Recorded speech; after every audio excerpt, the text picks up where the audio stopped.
বারুইপুরে CPIM এর কার্যালয়ে তালা মেরে বিক্ষোভ তৃণমূলের ভিতরে সিপিএম নেতা সুজন, রাহুল, রতন কি বলছেন তারা, কেনই বা তালা, আসুন দেখে নিই।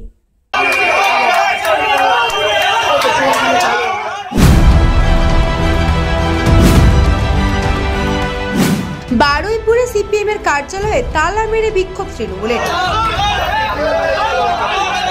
ভেতরে সিপিএম নেতা সুজন, রাহুল, রতন। বারুইপুরে দক্ষিণ 24 পরগনা জেলা সিপিএম কার্যালয়ের সামনে বিক্ষোভ, উত্তেজনা। তৃণমূলের ছাত্র পরিষদের কর্মীরা ভেতরে ঢুকে গিয়ে সিপিএম কর্মীদের সঙ্গে ধাক্কাধাক্কি। জেলা সিপিএম এর অফিসের গেটে তালা লাগিয়ে দিল তৃণমূল ছাত্র পরিষদের কর্মীরা। ভেতরে আটক সিপিএম নেতা সুজন চক্রবর্তী ও রাহুল ঘোষ, রতন বাগচি সহ নেতারা। বারুইপুর থানার পুলিশ ঘটনাস্থলে এসে পরিস্থিতি নিয়ন্ত্রণে আনে।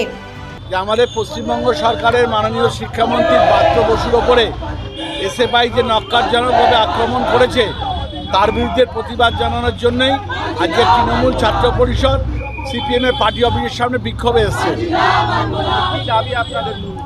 দাবি তো একটাই, যে যাদবপুরকে এসএফআইয়ের একটা রণাঙ্গন ক্ষেত্রে পরিণত করছে, এটাকে কোনোভাবেই করতে দেওয়া যাবে না। আজকে যাদবপুরে যেভাবে আমাদের তৃণমূল কংগ্রেসের নেতৃবৃন্দকে আক্রমণ করা হয়েছে, আজকের আমরাও যদি সেইভাবে আক্রমণ করি, তাহলে আজকের বারুইপুরে সিপিএম এর জেলা পার্টি অফিসে কোনো সিপিএম এর নেতা ঢুকতে পারবে না, এটা হচ্ছে খুব পরিষ্কার। বারুইপুর থেকে বাবলু প্রামাণিকের রিপোর্ট, নিউজ বঙ্গ টাইম।